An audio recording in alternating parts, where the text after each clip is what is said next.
This is Real News Media TV, coverage you can trust. Please like, share, subscribe, and hit the notification bell. Select all for daily news updates.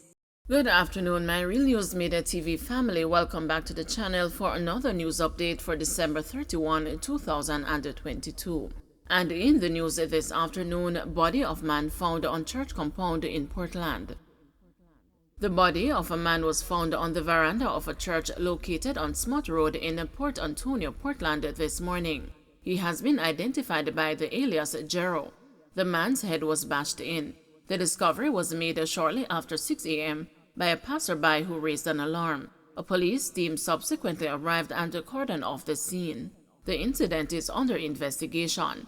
This moves the murder tally in Portland to 14. Man fatally stabbed at card game in Portland. A man was fatally stabbed at a card game in Portland last night. He has been identified as 54-year-old Calvin Jegge James, who was of a Boundbrook Avenue address in Port Antonio. The incident happened around 11 p.m. at a popular gambling spot located along Halls Avenue. It is reported that James was among persons watching a card game when an argument developed between him and one of the players, who accused him of talking too much. The game continued. Sometime after, another player pulled a knife and stabbed James several times in his chest and then fled the scene. James was rushed to the Port Antonio Hospital, where he was pronounced dead on arrival. Tourist dies in St. James after being hit by car. A male tourist has died after being hit while crossing the main road in Ironshore, St. James early this morning.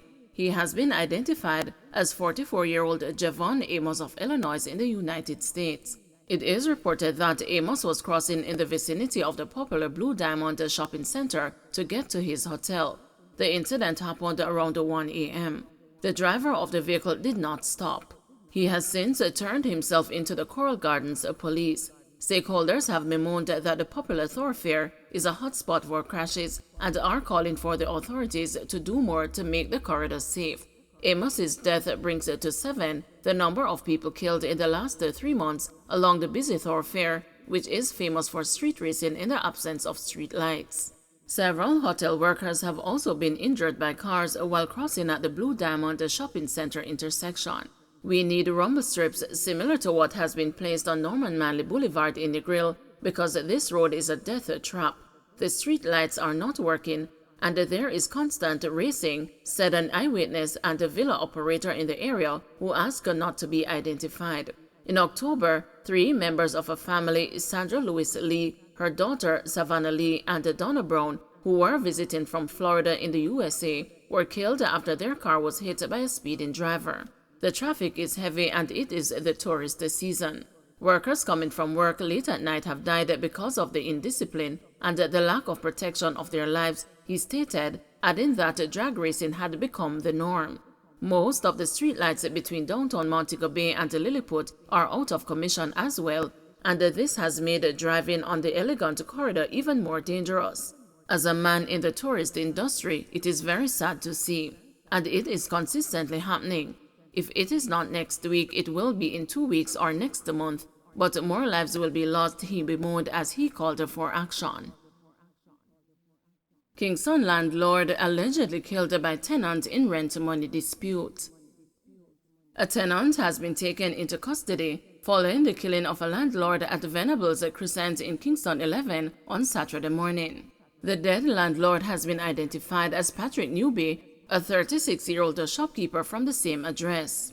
Police said about 7:30 a.m., Newby and his tenant got into an argument over rent money owed. The argument got heated, and it was alleged that the tenant armed himself with a knife and the landlord armed himself with a cutlass. Police said residents of the area intervened to quell the confrontation, but in the ensuing commotion, Newby was stabbed in the chest. The landlord ran and collapsed along the roadway and was immediately assisted to the Kingston Public Hospital, where he was pronounced dead. Jamaica on alert for possible resurgence of COVID-19 infections. Jamaica's Ministry of Health and Wellness, through its Epidemiology Unit and International Health Regulation Unit, is monitoring local and global COVID-19 trends as the country remains on alert for a possible resurgence in infections. That's the word from Chief Medical Officer Dr. Jacqueline Beseso McKenzie. She said on Friday that the ministry has also been ensuring the readiness of its COVID-19 prevention and treatment apparatus, including the availability of vaccines and hospital bed space.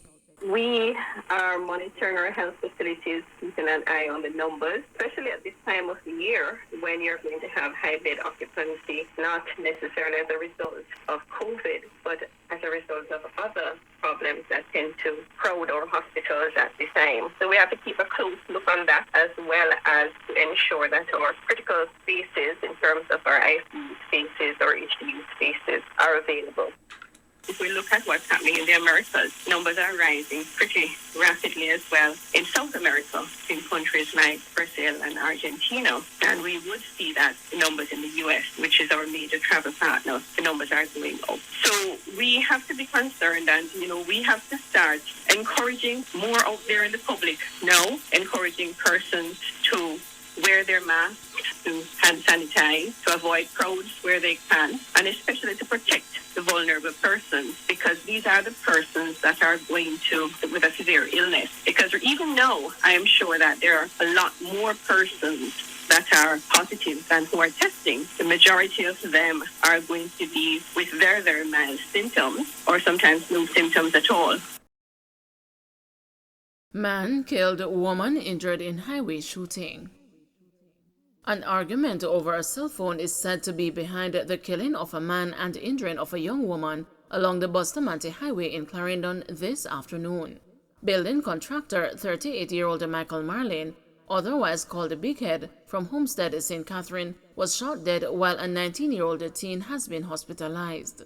The brazen daylight shooting was said to have occurred in full view of passing motorists. It is reported that around 12:05 p.m., Marlin and the teen journeyed to Clarendon, where they were to meet with people unknown to deliver baby clothes and other stuff and collect a cell phone. They met on the highway near Savannah Cross, where the exchange was made. However, Marlin got into an argument with the men when he claimed that the phone given to him was not what he was expecting. The police said that during the argument, one of the men pulled a firearm and opened fire, hitting Marlin in the upper body and the teen in her thigh. The men fled the scene, and both injured individuals were assisted to the Mapen Hospital, where Marlin succumbed and the young lady was being treated. Mother suspects son killed over slippers sale. A Grandspan mother of 4 whose 24-year-old was stabbed to death and his body dumped in a cane field in Cayman, St. Catherine, believes he was murdered following a dispute over $12,000 a pair of slippers. Evelyn Cullum said her son, Rajay Griffiths, a delivery man of only 2 weeks, had been receiving death threats from a client because he delivered a pair of imitation slippers rather than the elite brand which she ordered through him. Cullum said that Griffiths reportedly left his workplace on East Queen Street in downtown Kingston last week Friday to make a delivery in St. Catherine, but was not heard from or seen again until his body was discovered in St. Catherine on Monday. The police's corporate communications unit said that the body of an unidentified man was discovered face down in a trench.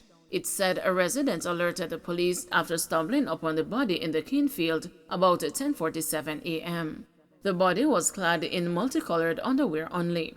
Cullum believes that Griffiths was lured to the location and killed after listening to several voice messages he is said to have received from the client. She said that a missing person report was filed with the Grandspan police, but felt little was done to investigate the matter. The news contacted the Grandspan police station, but was directed to CCU for any information on the case.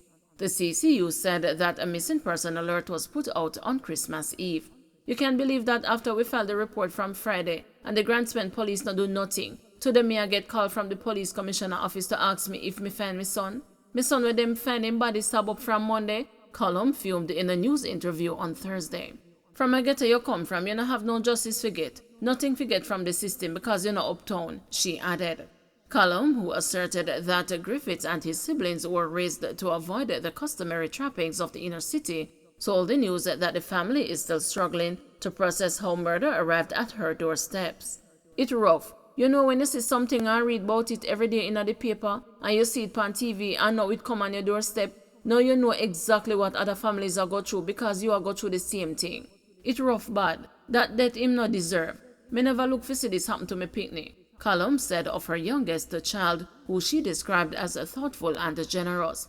She told the news that her son had delivered to the client twice before the dispute developed. She said on December 16, Griffiths was asked to purchase the slippers from a store, but noted that the store had closed by the time he arrived. He reportedly purchased the pair of slippers from a friend who had recently cleared a shipment at the wharf. Griffiths is said to have delivered the slippers, but the client's boyfriend later indicated that they were fake, Callum told the news. The slippers were returned to Griffiths, who subsequently returned them to the friend and requested a refund, she said. The friend not give him back the money, so she now keep on a call him and a tell him say fi give her money. But because him know another store him buy it from, him not telling her the name. Him eventually give her back the money, but them have confrontation from the 16th, and her boyfriend get involved, said the mother. Them a say what them gon' do him, and him a tell them anything them do him can do it back. But him never did a take them serious. She tell him she going to call and order, and when him deliver, she him a go buck up in her, and him not going to know. And him a go say she a bad girl a road. So from him go Caymanas estate, which him no go St. Catherine, that was it. Same way it play out. Callum theorized based on the voice notes. The news could not independently corroborate her story. When contacted on Thursday, head of the St. Andrew North Police Division, Superintendent Sherika Service, said that she would get a briefing on the case. Up to press time on Friday, she had not provided an update. Several calls to her phone went unanswered. All of those information I give them and nothing, Callum said. Don't forget to like, share, subscribe, and hit the notification bell. Select all for daily news updates.